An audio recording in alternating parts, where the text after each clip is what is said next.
प्रभु के दर्शन में हमें छोड़ करके जा रहे थे, अरे ले लिए होते, पक्ष ले लिए होते, लेकिन एक बार भी नहीं कहा कि चलो चेला तुम भी चलो। भगवान शिव मुस्कुराए, बोले बच्चा तुम गुरु गुड़ चेला चिन्नी कर रहे हो, अच्छा मैं भी देखता हूँ गुरु गुरु होता है। काकभूषुंडी जी आने लगे तो दासी से भगवान शिव ने कहा सुनो, देखो चेला की दृष्टि तो ठीक है, केवल देखने पर थोड़े चलेगा था। ये चेला हस्तरेखा देख लेगा, ये बारीक भी देखेगा, मोटा वाला भी देखेगा। हस्तरेखा देखना इसका काम है, लेकिन उस हस्तरेखा का देखने से कुछ नहीं होने वाला है। आप लोग भी अपना अपना हाथ देख लो तो मोटा पतला सब दिख जाता है, तो आप अपना हाथ देख भी लोगे तो क्या फायदा है? क्यों? क्योंकि हस्तरेखा देखने के बाद जो उसका फलित है वो तो आपको पता नहीं है। चेला हस्तरेखा देख लेगा, लेकिन फलित तो मैं ही बताता हूं। अब तो दासी ने कहा क्यों भाई? काकभूषुंडी जी महाराज सही बात है। बोले हाँ ये बात तो सही है, गुरु जी भाई पुराने हैं और फलित का इनको अनुभव भी है। अंत में भगवान शिव मुस्कुरा करके कहने लगे कि देखो हम गुरु चेला के बिना काम नहीं चलेगा, इसलिए मैया से आदेश लिया जाए, हम दोनों चलेंगे। फिर मैया का आदेश हुआ और दोनों भीतर भवन बुलायो। बहुत आदर। राजद्वार पे खड़ा पुकारे, बोलत है मधुरी वाणी, अपनी लाल को दिखा दे मैया, योगी ने मन में ठानी। लाख हटाओ पर न मानो, देखूंगा तेरा लाला। दोनों गए, बड़ा सम्मान किया, स्वागत सम्मान। उसके बाद जो ही सरकार को, बड़े लाल जी को जो ही गोद में दे दिया, भगवान शिव समाधि में चले गए। ऐसी समाधि में चले गए, कौशल्या अम्बा कह रही है बहुत देर हो गया महाराज, थोड़ा जल्दी करिए, बालक है कहीं डर न जाए। भगवान शिव स्पर्श प्राप्त करते ही वो सुख का अनुभव करते हुए समाधि में चले गए। और आप जानते हैं कि शिव जी की समाधि 1-2 साल की नहीं लगती है, 87 हजार वर्ष समाधि में रह जाते हैं, कई हजारों वर्ष। रामलला जी सोचने लगे कहीं अयोध्या में हमारे महल में यदि बाबा की समाधि लग गई तो मामला गड़बड़ हो जाएगा। भगवान श्री रामलला जी पैर पटकने लगे जोर जोर से, और भगवान के पाद प्रहार से भगवान शिव चेतन हुए। और उसके बाद फिर महाराज पूरी लीला कहने लगे। विश्वामित्र जी के आगमन की कथा कहा, सिय स्वयंवर गायो, किशोरी जी के साथ विवाह, और विवाह के बाद अयोध्या आगमन तक, बराती के लौटने तक की कथा कह करके जो ही भगवान आगे की कथा कहने लगे, रामलला जी भगवान शिव के दाढ़ी पकड़ करके लटक गए शिव जी की दाढ़ी में। और थोड़ा सा अपनी माया का पर्दा, रे बाबा आगे का पोल मत खोलिए। माताएं अपने बच्चों के भविष्य को लेकर के बड़ी चिंतित रहती हैं। एक बात आप सबसे नम्र निवेदन में करूं, मैं कहूंगा आप सबसे कि हाथ वाथ मत दिखाया करें, क्योंकि कुछ सही भी होता है, कुछ गलत भी होता है। कर्म जो होता है, आपके कर्मानुसार रेखाएं बनती और बिगड़ती रहती है। 70% कर्म लागू होता है और 30% आपके भाग्य होता है। यदि कभी कभी किसी का, बहुत करोड़ों में 2-4 लोग ऐसे होते हैं जिसका भाग्य बहुत फलित होता है। जैसे एक श्लोक है पद्म पुराण का, भाग्यम फलति सर्वत्र न विद्या न च पौरुषम। कई बार देखा जाता है भाग्य ही बड़ा, जैसे समुद्र का मंथन हुआ तो भगवान शिव के हिस्से में जहर आया और भगवान विष्णु के हिस्से में घरवाली आ गई। बोलो जय सिया राम। अब देखिए समुद्र मंथन में भगवान शिव के हिस्से में जहर आया तो भगवान विष्णु को घरवाली भी मिली और कौस्तुभ मणि भी मिला। तो ये यहाँ भाग्य का चमत्कार, लेकिन हर समय भाग्य कार्य नहीं करता है। पूरे भाग्य भरोसे यदि बैठे रहेंगे तो गड़बड़ हो जाएगा। कुछ अपना कर्म भी होना चाहिए। तो मेरे सज्जनों, राम जी ने दाढ़ी हिला दी, चेतन किया कि बाबा मेरी माँ को आगे की बात यदि बता देंगे तब तो गड़बड़ हो जाएगा, अभी से चिंतित हो जाएगी।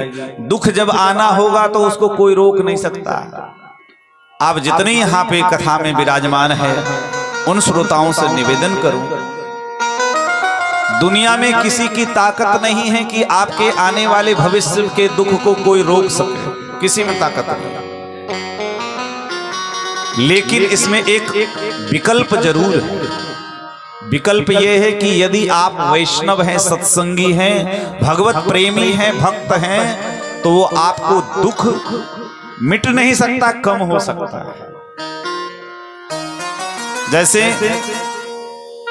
महाराज, एक राजा और एक मंत्री, कोई भी बात होती थी तो मंत्री यही कहता था राजा से कि अरे भगवान जो करते हैं अच्छा करते हैं। एक बार कहीं शिकार करने के लिए राजा गया तो गलती से पता नहीं तलवार से राजा की उंगली एक कट गई और खून बहने लगा। मंत्री से कहा तो मंत्री वही बात कहा कि महाराज भगवान जो करते हैं अच्छा करते हैं। अब इतना, अब खून हाथ से बह रहा है और वो कह रहा भगवान जो करते अच्छे। मंत्री को पकड़ करके गुस्से में आकर के राजा ने जेल में डाल दिया, जेल में डाल दिया। अब एक दिन और की बात है, जब राजा शिकार करने के लिए गया, एक शिकार के पीछे लग गया और इतना दूर वो चला गया कि मार्ग भटक गया। जितने पीछे सैनिक थे सब छूट गए और उस जंगल में महाराज कुछ डाकुओं ने राजा को पकड़ लिया। जंगल में वो डाकुओं ने राजा को पकड़ लिया, किस लिए कि देवी मैया की मनौती मांगा था डकैतों के सरदार ने, और उसे नरबलि की आवश्यकता थी। राजा पकड़ा गया। राजा को महाराज देवी जी के सामने बलि देने के लिए प्रस्तुत किया, बढ़िया नहवा धोवा करके नया कपड़ा पहना के खिला पिला के ले गया और तलवार तेज करके महाराज बलि देने की तैयारी जब हुई तो पंडित जी ने कहा कि देखा जाए, क्योंकि बलि जो है अंग भंग की बलि नहीं होती है। किसी का अंग भंग हो तो उसकी बलि नहीं होनी चाहिए, इसलिए देखो। तो पूरे शरीर को जब देखा गया तो राजा का जो अंगुली कटा हुआ दिख गया। बोलो जय श्री राम, जय श्री। तो पुरोहित ने कहा कि भाई इसकी तो बलि होनी है, इसको छोड़ दो, छोड़ दो। तो राजा को बंधन से मुक्त कर दिया। राजा प्रसन्न हो गया, आकर के अपने मंत्री को छोड़ दिया और मंत्री का बहुत आभार माना। राजा ने कहा कि एक बात हमको समझ में नहीं आई, आप तो कहते भगवान जो करते हैं अच्छे करते हो, तो मैंने देख भी लिया कि यदि आज मेरी अंगुली न कटी होती तो मेरे जीवन के आज अंतिम दिवस होते। क्या अंगुली कटी ना होती तो जीवन के अंतिम दिवस होते, लेकिन मैं तो बच गया। लेकिन आप जो बिना फजूल के जेल में इतने दिन बंद रहे, ये इसमें भगवान क्या अच्छा किया? तो मंत्री ने कहा कि प्रभु एक बात बताइए, आप राजा मैं मंत्री, यदि आप शिकार पर गए हम भी जाते, और यदि हो सकता है कि यदि आपको छोड़ दिया मैं पकड़ा जाता तो आपको तो छोड़ देता, मैं तो वहीं सीताराम हो जाता। इसलिए भगवान ने मेरे साथ भी अच्छा किया।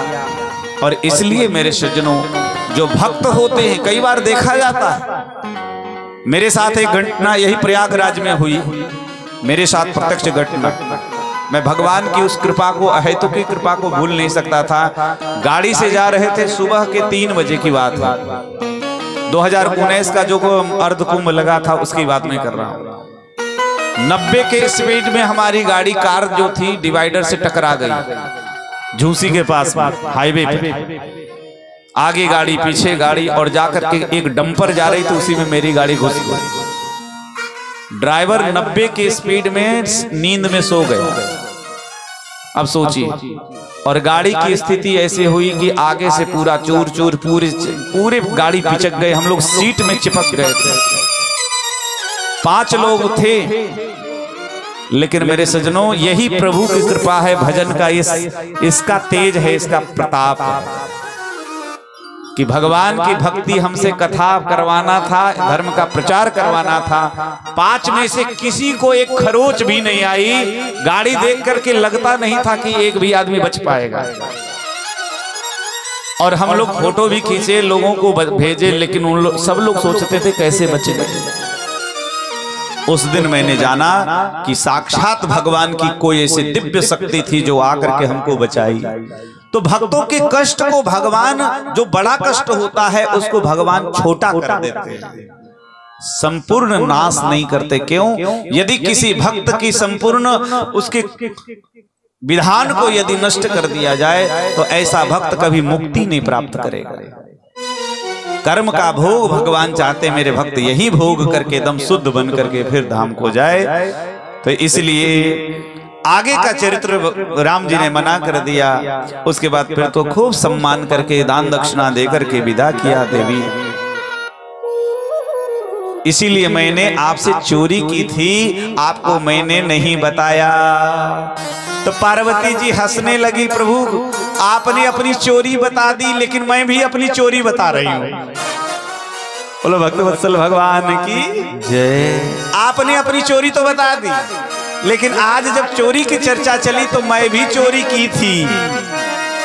पति चोरी किया, लेकिन पत्नी कह रही है पार्वती जी मैंने भी आपसे चोरी किया।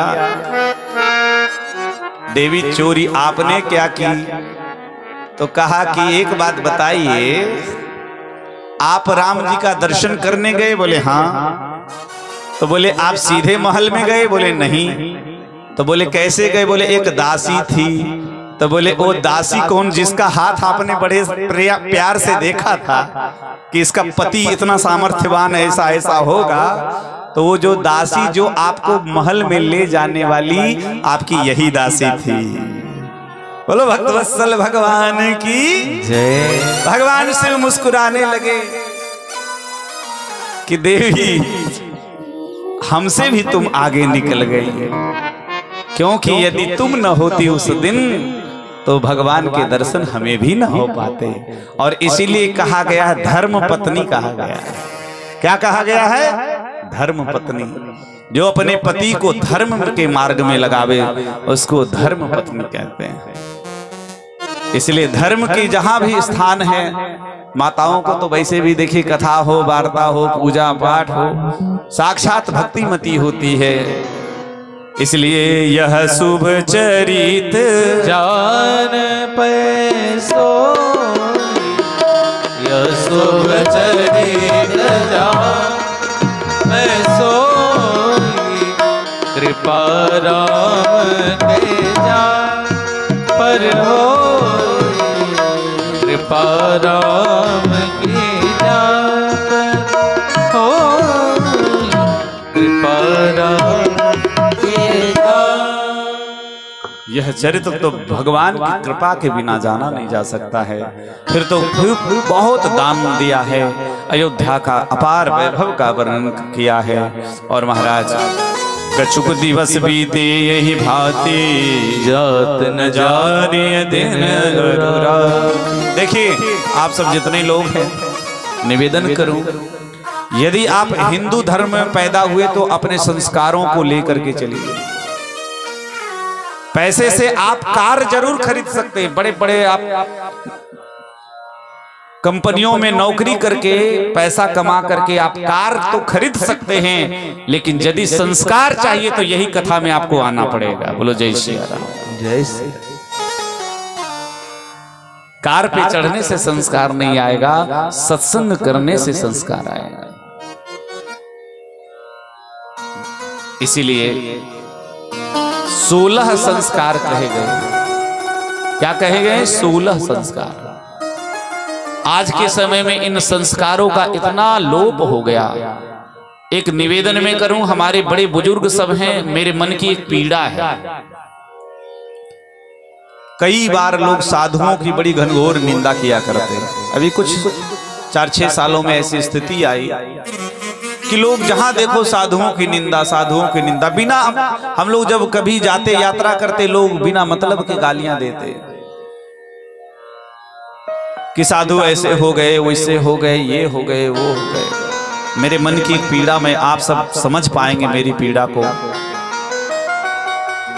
ये साधु कहीं आकाश से टपक करके नहीं आते। ये संत जितने आते हैं कि आप ही जैसे माँ बाप के उदर से इनका जन्म होता है।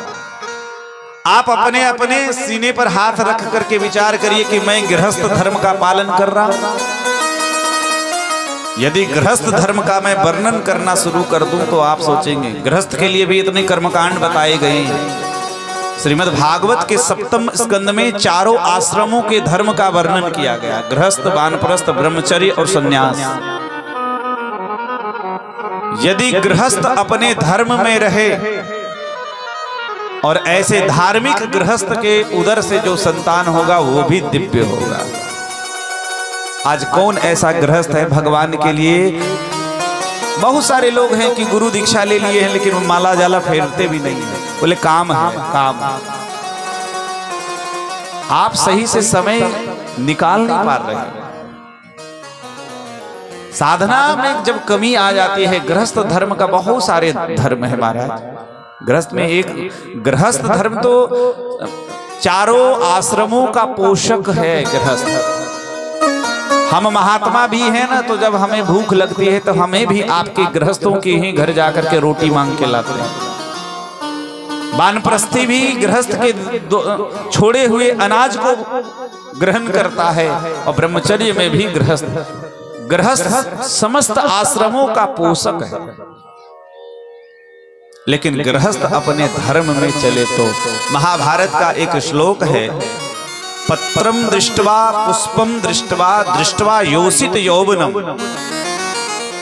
बढ़िया सुंदर पत्ता देख करके, सुंदर खिला हुआ फूल देख करके सुगंधित, और जवान सुंदर स्त्री को देख करके किस व्यक्ति का मन नहीं मचल जाता है। तो वहां कहा, पिता धर्म रतो यस्य माता यस्य च पतिव्रता। जिसका पिता धर्म में निरत है और जिसकी मां पतिव्रता है।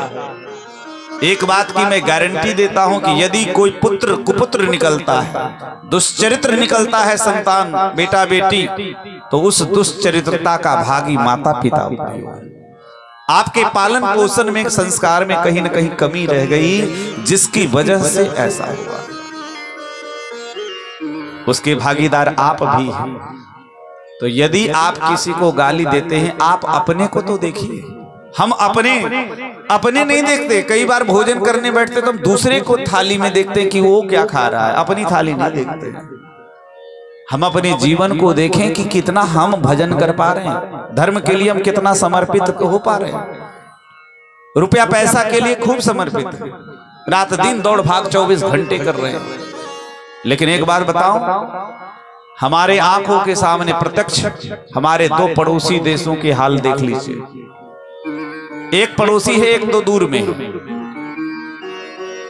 किसी समय अफगानिस्तान हम सबका पड़ोसी देश, जब तक चाइना ने नहीं कब्जा किया था तब तक अफगानिस्तान भी पड़ोसी, काबुल बहुत दूर नहीं है। लेकिन आज देखिए उस देश की स्थिति क्या है। सारे हिंदू सिख जितने थे, बड़े बड़े घर कोठी बनाए थे। आपको पता है, आप लोग तो टीवी देखे ही होंगे, उस जब घटना घटी थी, लोग जेवर गहने भी लेकर के भाग नहीं पाए। अपने जान बचाने के लिए प्लेन के चक्के में लटक लटक के चाहते थे कि हम कहीं चले जाएं। और आज भी लोग ऐसे, दिन दहाड़े कहीं भी कुछ हो जाता है, बेटी का मतलब परिवार के सामने ऐसा अनाचार दुराचार कि आप देख, बाप सामने खड़ा है और दुराचारी लोग उसके घर में घुस करके दुराचार कर रहे हैं। फिर आपके रुपया पैसा ना, नोटों की गड्डी सब व्यर्थ हो जाएगा। धर्म की रक्षा यदि हम करेंगे तब धर्म भी हमारी रक्षा करेगा। आज हम केवल पैसा कमाने के पीछे लगे तो रहते हैं, लेकिन हम उस धर्म के पीछे नहीं लगते। आज मुझे दुख होता है इस बात को। आज इस हनुमान जी मंदिर में ही देख लीजिए आप, इतने सालों से कार्यक्रम, क्या आसपास की जनसंख्या इतनी ही है जितने लोग आए। भंडारा जिस दिन हो, यदि भोजन की व्यवस्था हो तो देखो लोग खाने के लिए कितना आते हैं। हर जगह मैंने देखा, बिना बुलाए खाने के लिए लोग हजारों हजारों की संख्या में चले आए। लेकिन जब सत्संग के बाद जो आत्मा की पुष्टि जिससे मिलनी चाहिए, जिससे साधक की साधना में सहायता मिलेगी, वही आपने छोड़ दिए। कुत्ते बिल्ली की तरह हमारी जिंदगी हो गई कि केवल खाओ, कमाओ, बच्चा पैदा करो और टेंशन में पड़े रहो, और बस जिंदगी न कोई तीर्थ कर पाए, न कोई सामाजिक योगदान कर पाए। ये जिंदगी कितनी सोचनीय है। इसलिए सारे संस्कार धीरे धीरे जब गायब हो रहे हैं, जब गृहस्थ, आप सब बताइए ईमानदारी से, अब कितना वैवाहिक जितने भी संस्कार हैं सब एकदम खत्म हो रहे हैं। ब्राह्मणों का तो कोई काम ही नहीं रह गया, नाम भी अपने रखेंगे। अब तो धीरे धीरे ये भी होगा कि शादी विवाह के लिए मंडप की भी जरूरत नहीं, बारात की भी अब हो ही रहा है। जगह कोर्ट में माला पहना दिए, हो गई शादी। न माँ बाप से पूछना है, न परिवार से पूछना है। तो जब ऐसे संस्कारहीन जब विवाह करोगे तो संतान भी तो वैसे ही होगी।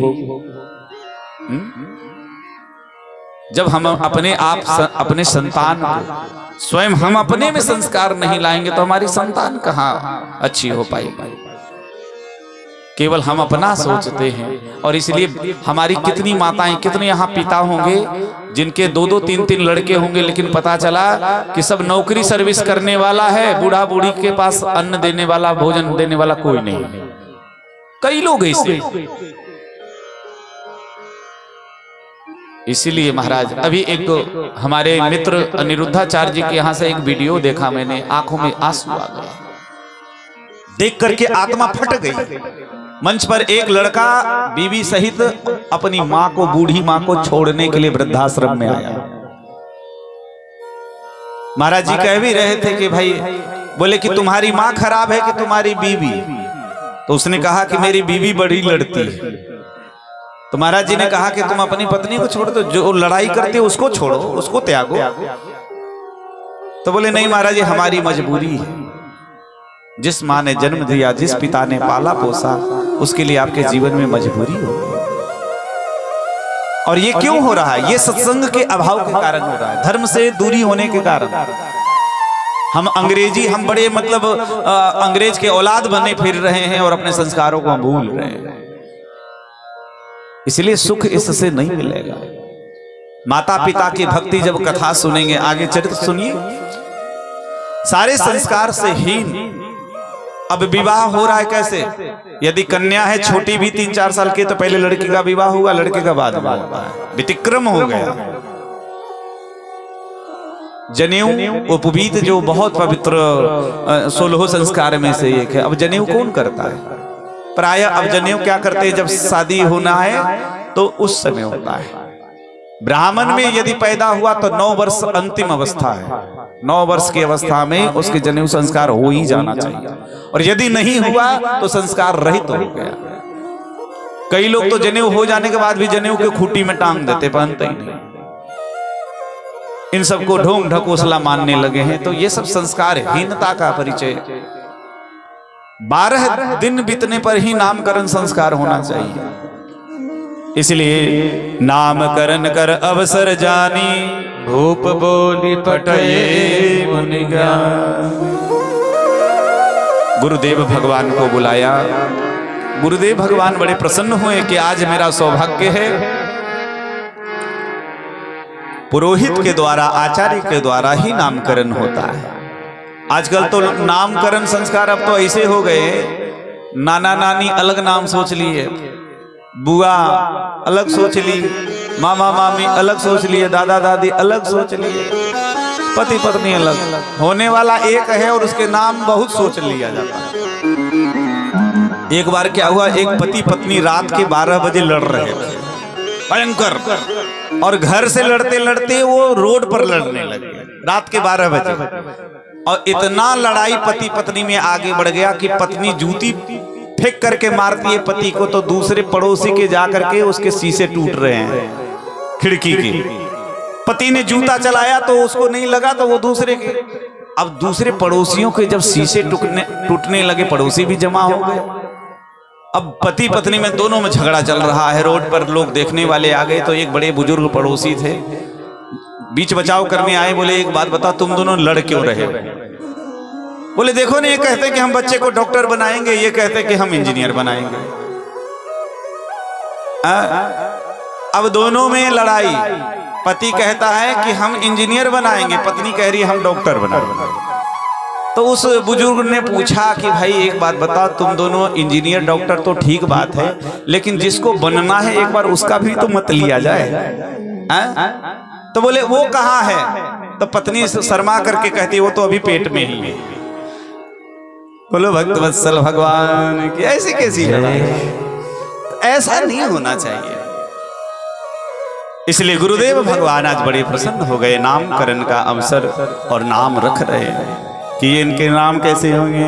इनके नाम अनेक अनूपा, इनके नाम अनेक अनूपा। मैं नृप कहब सुमति अनुरूपा, मैं नृप कहब सुमति अनुरूपा। जो आनंद सिंधु सुख राशि, जो आनंद सिंधु सुख राशि। सीकरते त्रय लोक सुभाषि, सीकरते त्रय लोक सुभाषि। सो सुख धाम राम रस नाम, सो सुख धाम राम रस नाम। अखिल लोकदायक विश्राम, अखिल लोकदायक विश्राम। इनके नाम अनेक अनुपा। इनका नाम क्या कहा जाए? जैसे जैसे कर्म के अनुसार इनके नाम तो बहुत होंगे, लेकिन सबसे प्यारा सुंदर सा नाम कि प्रत्येक दुनिया के प्रत्येक प्राणियों में ये रमण करेंगे। और हमारे यहाँ बहुत संस्कृत पढ़ने वाले हैं, रम से राम बनता है। जब हम सब व्याकरण लघु सिद्धांत पढ़ते हैं तो सबसे पहले राम ही सिद्ध करने के लिए आता है ना? तो इसलिए रमनते योगिने नंते सत्यानंदे चिदात्मनि, जो घट घट में रमन करने वाले हैं सो सुख धाम राम असनामा। इनका नाम राम होगा। और अपने नाम के पीछे इन्होंने चंद्र लगाया। प्रेम से कहिए रामचंद्र भगवान की जय। कई नंदन का नाम विश्व के भरण पोषण करता होंगे, इसलिए इनका नाम होगा भरत। भरणे धातु, भरण मतलब पोषण पालन करता। विश्व जी ने, भरत जी ने किसका पालन किया? विश्व का कैसे पालन किया? ऐसे पालन किया कि जब ठाकुर जी का वनवास हुआ तो 14 वर्ष यदि भरत न होते तो पता नहीं अयोध्यावासी जीवित रह पाते कि नहीं पाते। लाखों लोगों के इन्होंने प्राण को बचाया है, इसलिए सबका भरण पोषण किया है। और उसके बाद जाके सुमिरन, जिनका स्मरण करने से शत्रुओं का नाश होगा, ऐसे शत्रुघ्न लाल जी। प्रेम से कहिए भरत लाल जी महाराज की जय, शत्रुघ्न लाल जी महाराज की जय। और लक्षण धाम, कूट कूट करके जिसमें राम की भक्ति, राम के प्रति समर्पण भरा हो, ऐसे सकल जगदाधार शेषावतार, उनका नाम गुरु वशिष्ठ जी ने रखा लक्ष्मण। जिनकी नाम ही है लक्ष्मण, जिनके मन का एकमात्र लक्ष्य क्या है? प्रभु की भक्ति। और इसलिए देखिए चारों भाई हो गए, नाम राम लक्ष्मण भरत शत्रुघ्न। लेकिन एक सुंदर बात यहाँ ये है कि उम्र में जैसे जैसे बड़े हैं, धर्म में वैसे वैसे छोटे। बात समझ में नहीं आ रही है? आ रही है? राम जी सबसे बड़े हैं, लेकिन राम जी का धर्म सबसे छोटा है। राम जी जो निर्वाह करते हैं उस धर्म को सामान्य धर्म कहा गया। जैसे हम सब बैठे साधारण की माता पिता के सेवा, ये ऐसा। श्री लक्ष्मण लाल जी महाराज विशेष धर्म का निर्वाह करते हैं और श्री भरत लाल जी महाराज विशेषतर धर्म का निर्वाह करते हैं। और श्री शत्रुघ्न लाल जी विशेषतम धर्म का। और महाराज जब जरूरत आएगा, समय आएगा तो मैं वर्णन करूंगा इसका। वाकई में बहुत अद्भुत प्रसंग है ये। और इसलिए लक्षण धाम राम प्रिय सकल जगत आधार सबका नाम रख दिया। फिर तो सुंदर श्याम गौर की सुंदर जोड़ी बन गई है। और मैया बड़ी लाड़ दुलाड़ करती है। चारों लाल जो पल्ला में झूलते हैं, बड़ा आनंद चल रहा है। और कबहू छंग कबहू बर पलना मातु दुलार कई प्रिय ललना, बहुत प्यार करते हैं मैया। और उसके बाद जो व्यापक ब्रह्म है आज वो भगवान मैया के गोद में बड़े सुशोभित हो रहे हैं। भगवान की सुंदर छवि का वर्णन किया कि करोड़ों करोड़ों कामदेव को लज्जित करने वाले ठाकुर जी है। ऐसा सुंदर श्रृंगार है, बढ़िया पीत झुगुलिया तन पहिराई, और इतना सुंदर है कि क्या कहना। बढ़िया दो दतुली है ठाकुर जी की। कभी ऐसे करते तो दोनों दतुलिया एकदम दिखती है, बीच में खिड़की जैसी लगती है सामने। दुई दुई दसन अधर अरुणारे नासा तिलक को बरने पारे। नाक तो इतना बढ़िया कि सुग्गा जैसा सुंदर नाक है महाराज। और एकदम कपोल भी बड़ा सुंदर है, मधुर तोतरे बोलते हैं। और धीरे धीरे रघुनाथ जी को चलने का भी अभ्यास मैया कराते हैं। ठुमक ठुमक करके ठाकुर जी चलते हैं। और धीरे धीरे ठाकुर जी को चलना मैया सिखा रही है। और चलना जब सिखा रही है, देख करके ब्रह्मादिक देवता भी आज सौभाग्य की सराहना करते हैं मेरे सज्जनों। और धीरे धीरे ठाकुर जी खेल भी करते हैं, चारों भाई मिलकर के। ऐसे बढ़िया सुंदर चरित्र चल रहा है। एक बार की बात है, मैया ने ठाकुर जी जब चलना सीख गए तब की बात है। अयोध्या के जो इष्ट देव हैं, अयोध्या के जो मुख्य देवता है, उनका नाम है भगवान श्री रंगनाथ भगवान। अब खानदानी पूजा होती है मंदिर की। मैया कौशल्या पूजा करने के लिए नहा धो करके भोग आदि बना करके भगवान को भोग अर्पण की। नाभ्यासी दंती कह करके तो दिए वस्तु गोविंद कह करके मंत्र बोल करके भोग रखा। पर्दा लगाई तो देखते हैं कि वहां पे ठाकुर जी प्रकट हो गए। रामलला को देखा, अरे इनको तो अभी हम पालने में सुला करके आ रहे हैं, भाग करके वहां पालने में गई तो वहां भी दिखाई पड़े। अब मैया 4-6 बार यहाँ वहां, जब यहाँ वहां दुई बालक देखा, मति भ्रम मोर की आन अभिषेखा। देख राम जननी अकुलानी प्रभु हंस दिन मधुर मुस्कानी। अब तो मैया व्याकुल हो गई। मैया विचार करने लगी, ऐसा तो नहीं कि बुढ़ापे का असर हो गया है। कई बार देखिए ना, जैसे आंख को हम लोग ऐसे करें तो चंदा 2-2 दिखाई पड़ते हैं, है ना। बचपन की लीला बड़ी अद्भुत होती है। छोटे छोटे बच्चों के साथ हम लोग कभी आम का सीजन आए, कच्चे आम को तो गुठली ऐसे उछालते थे, तो बोलते थे किधर शादी होगी, पूरा पश्चिम। तो गुठली जिधर जाए उधर बोलते थे हाँ इसकी शादी उधर होगी।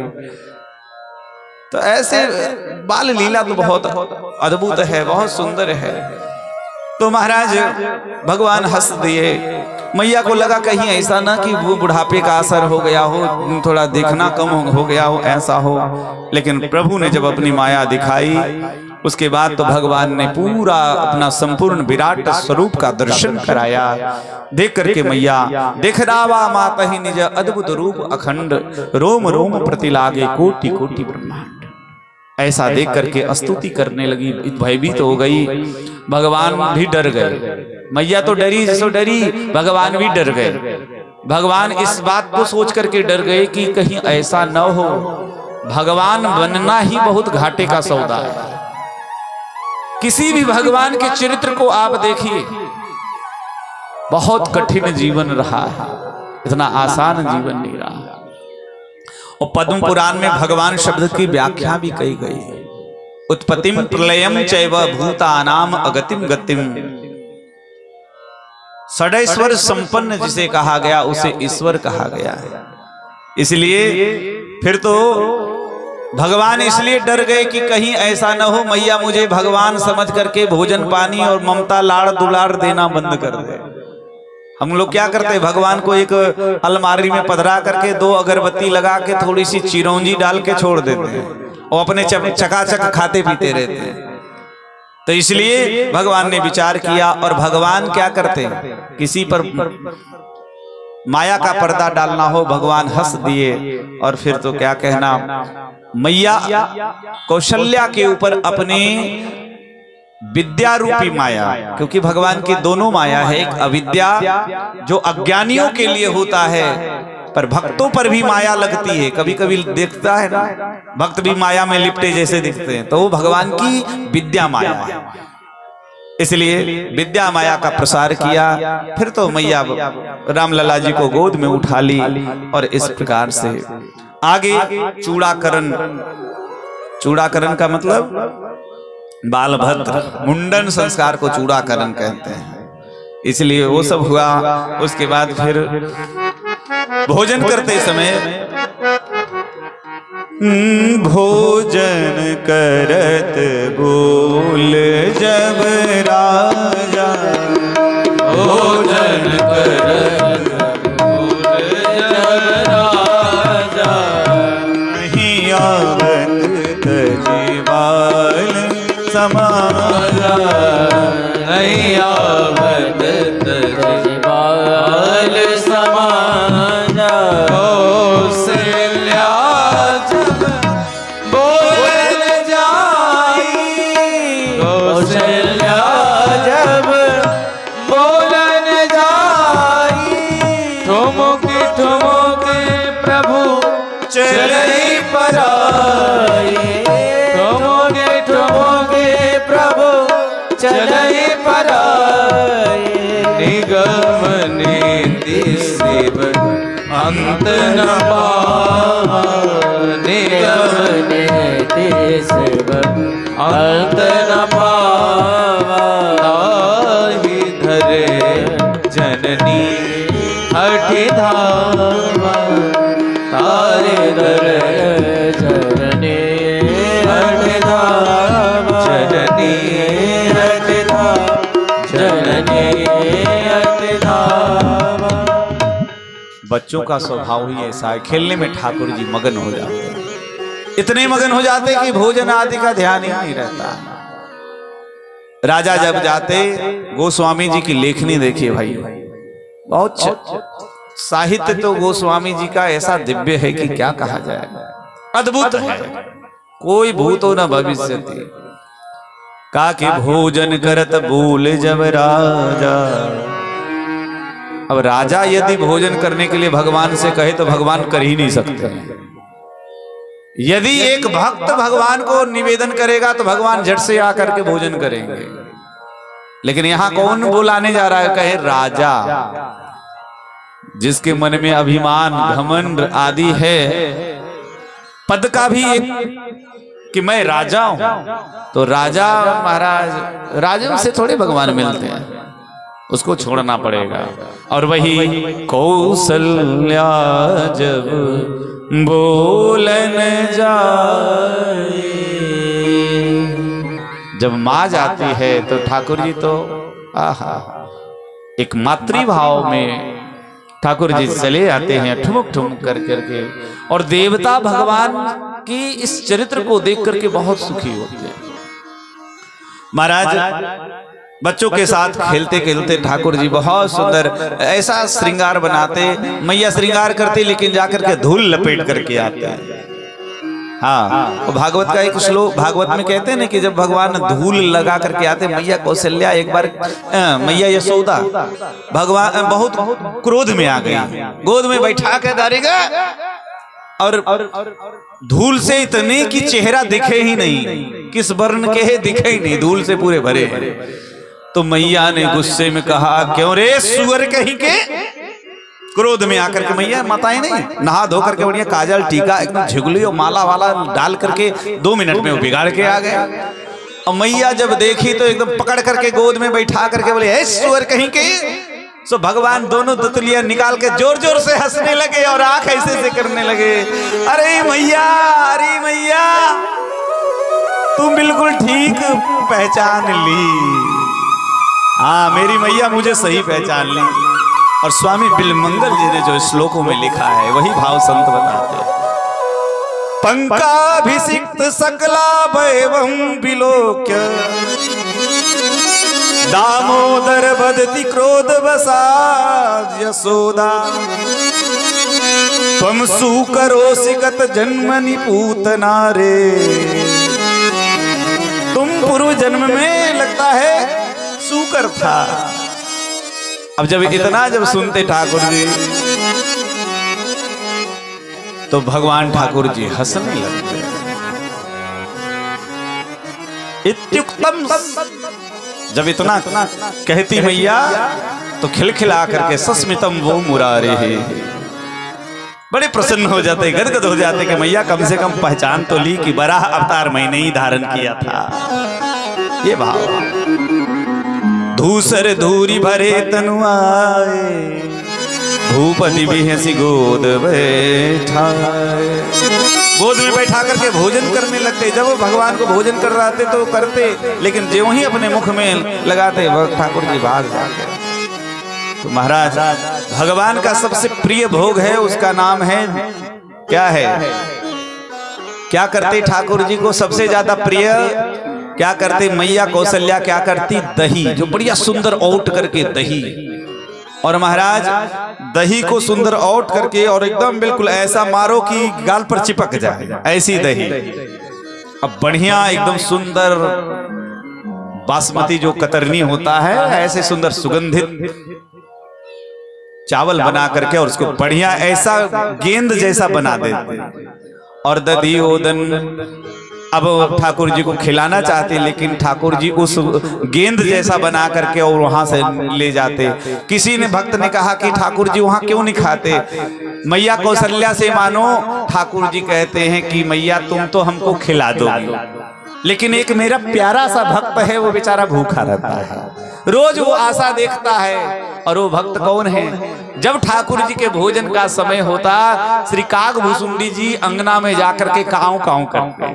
और जो ही काऊ काऊ, जैसे हमारे संतों में देखे ना, ब्यारू या भोजन जो भी होता है तो घंटी लगाई जाती है, घंटी मारो तो सबको पता चल जाता है, थाली वाली लेके पहुंच जाओ।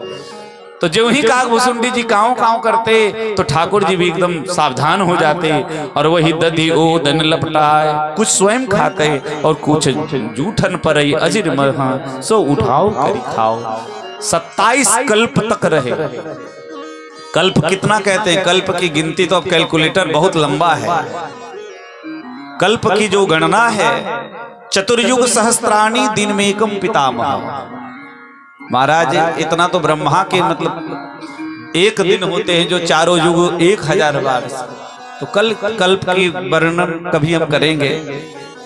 तो इस प्रकार से अब धीरे धीरे ठाकुर जी और बड़े हो गए और अब तो बढ़िया सुंदर समूह बना करके और भाइयों के साथ खेलने के लिए सरजू के तीर पर जाते हैं। और आइए हमारे ठाकुर जी कौन कौन से खेल खेलते हैं, किस प्रकार से, बहुत सुंदर प्यारा सा भजन है। सरजू के तीर आज खेले रघुनंदन बबुआ, सरजू के तीर आज खेले रघुनंदन बबुआ, ओ सरजू के तीर आज खेले रघुनंदन बबुआ, आहे रघुनंदन बबुआ, आहे रघुनंदन बबुआ, आहे रघुनंदन बबुआ, आहे रघुनंदन बबुआ, सरजू के तीर आज खेले रघुनंदन बबुआ, सरजू के तीर आज खेले रघुनंदन बबुआ, अनुज सखा के संग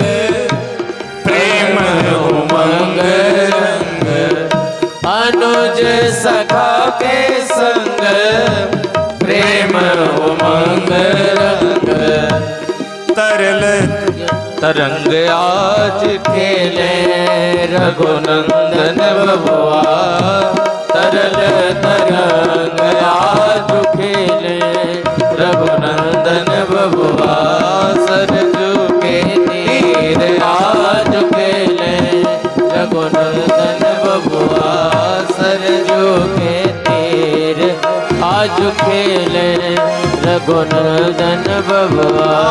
खेले भौरा चक्कर डोरी, अवध के छोरा छोरी। खेले भौरा चक्कर डोरी, अवध के छोरा छोरी। करल तरंग आज खेले रघुनंदन बबुआ।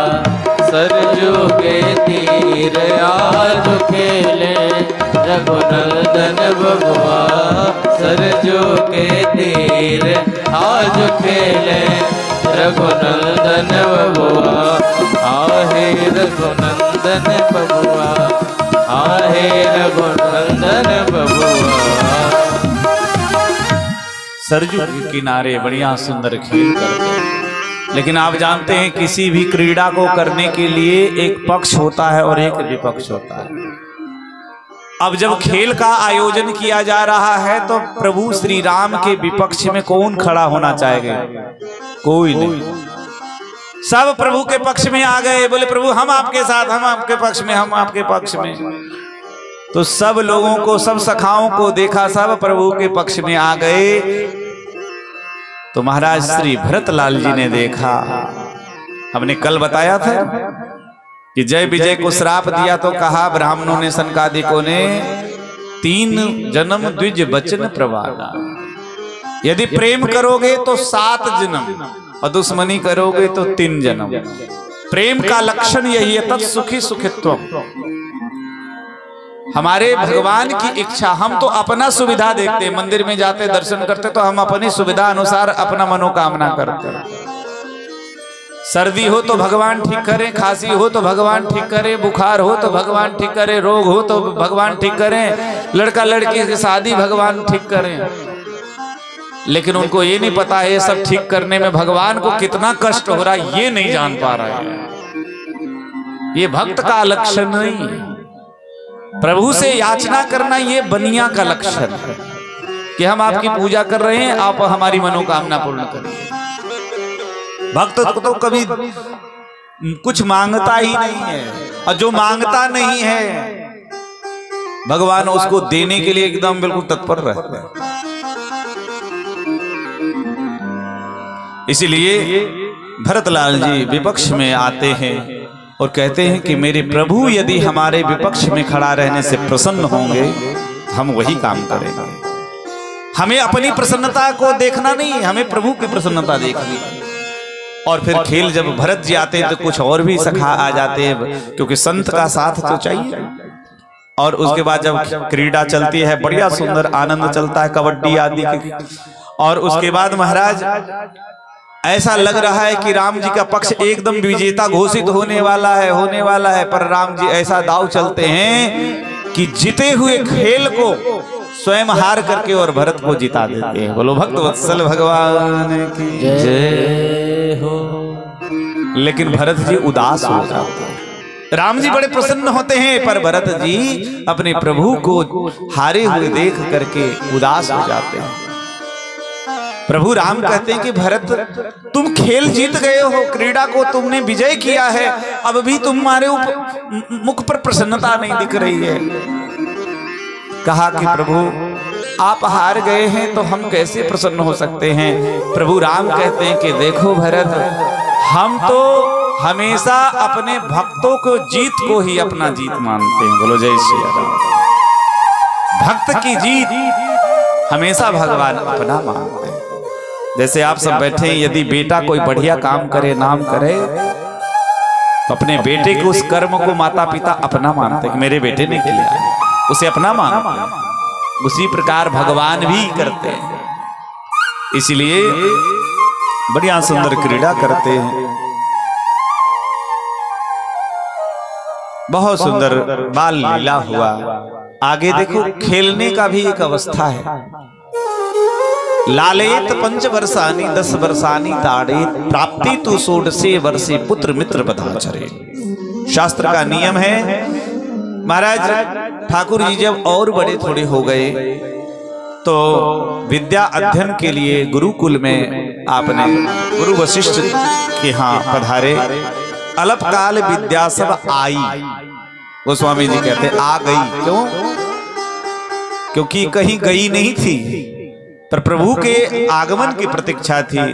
समस्त विद्याओं से समलंकृत होकर के, और इसे कहते हैं, देखिए विद्यारंभ, विद्यारंभ 16 संस्कार में से एक है। और विद्या अध्ययन के करने के बाद जब घर लौटते हैं 16 संस्कार में से उसका एक नाम है समावर्तन।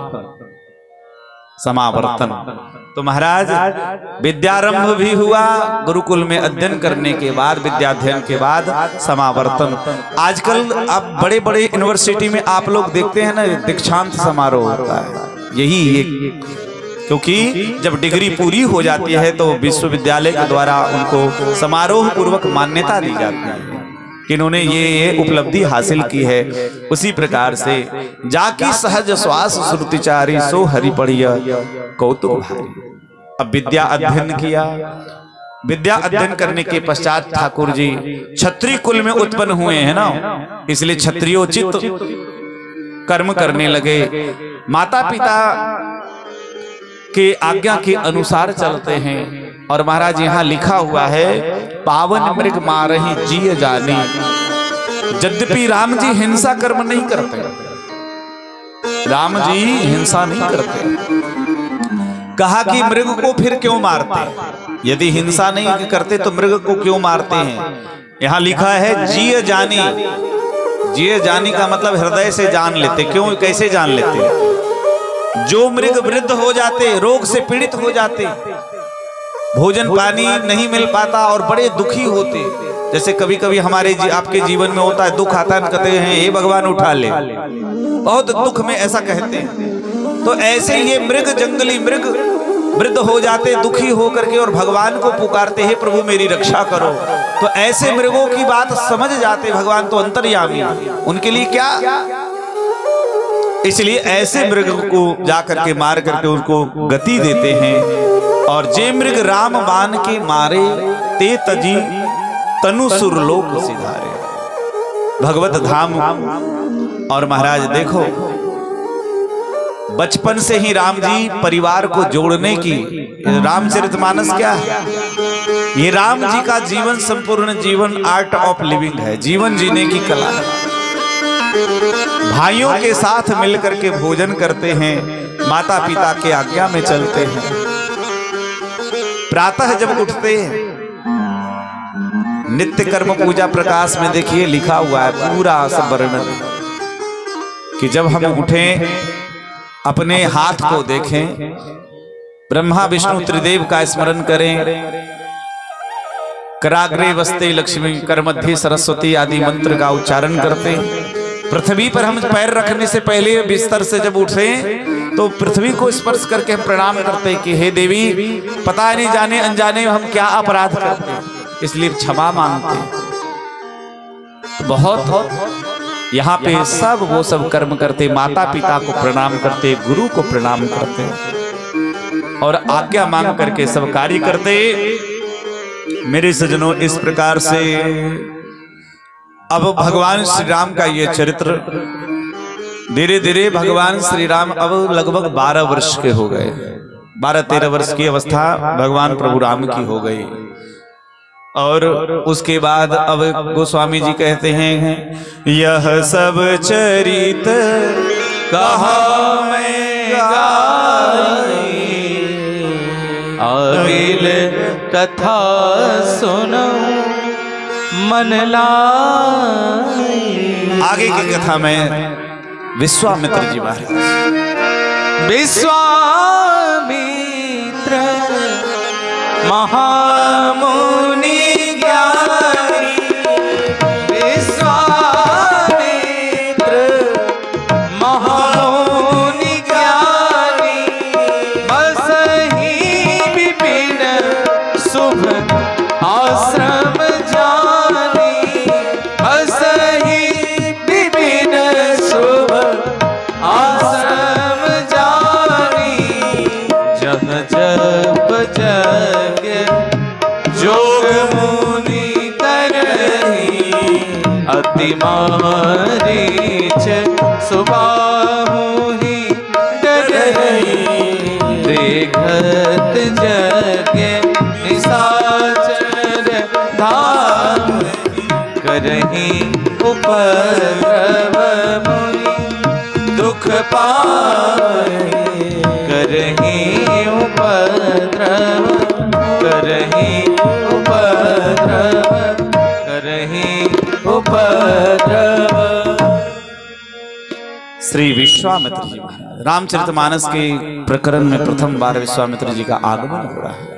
और ये विश्वामित्र जी बहुत असाधारण महात्मा है। दुनिया में पहले एक महात्मा ऐसे हैं, दुनिया के प्रथम महात्मा ऐसे हैं जो कि क्षत्रिय कुल में जन्म लिया और कर्म करके ये ब्राह्मण बन गए। बोलो विश्वामित्र जी महाराज की। और वाल्मीकि रामायण में अब देखो धर्म की बात यहाँ पे मैं गोस्वामी जी कितने सुंदर तरीके से वर्णन कर रहे हैं। वशिष्ठ और विश्वामित्र की दुश्मनी पूरी दुनिया में प्रसिद्ध है। ये वशिष्ठ और विश्वामित्र की दुश्मनी अभी हम आगे बता रहे हैं। आज बड़े ज्ञानी है, महामुनि हैं और सिद्धाश्रम में निवास करते हैं। विश्वामित्र जी ने इतनी तपस्या की है, इतनी तपस्या की, लेकिन इनकी तपस्या बीच बीच में भंग भी होता रहा कई कारणों से। एक बार मेनका नाम की अप्सरा 10,000 वर्षों की तपस्या उसने भंग कर दी। एक इनका भांजा, उसका नाम सुनह सेप है, उसके कारण इनकी तपस्या कुछ गई। और एक आप प्रसिद्ध नाम जानते हैं, महाराज श्री हरिश्चंद्र का नाम सब जानते हैं। दानियों में, सत्यवादियों में उनका बड़ा नाम है। हरिश्चंद्र के पिताजी का नाम है त्रिशंकु। और ये त्रिशंकु को स्वर्ग सशरीर भेजना चाहते थे, तो उसमें विश्वामित्र जी के 10,000 वर्ष की तपस्या। त्रिशंकु ऐसे राजा थे, एक बार यज्ञ कराना चाहते थे, लेकिन गुरुदेव ने किसी कारण से मना कर दिया। मना इसलिए किया, उसमें कारण यही था कि अपने गुरुदेव वशिष्ठ जी से कहा कि हम सशरीर जाना चाहते हैं। गुरु जी ने समझाया कि देखो इस शरीर से स्वर्ग कोई नहीं जाता है, इसके लिए दूसरा शरीर धारण करना पड़ेगा। बोले नहीं, हमको इसी शरीर से जाना है, जिद कर दिया। अब गुरु जी ने समझाया लेकिन माने नहीं तो गुरु जी क्रोधित हो करके और उनको श्राप दे दिया। श्रापित हो गए, शूद्र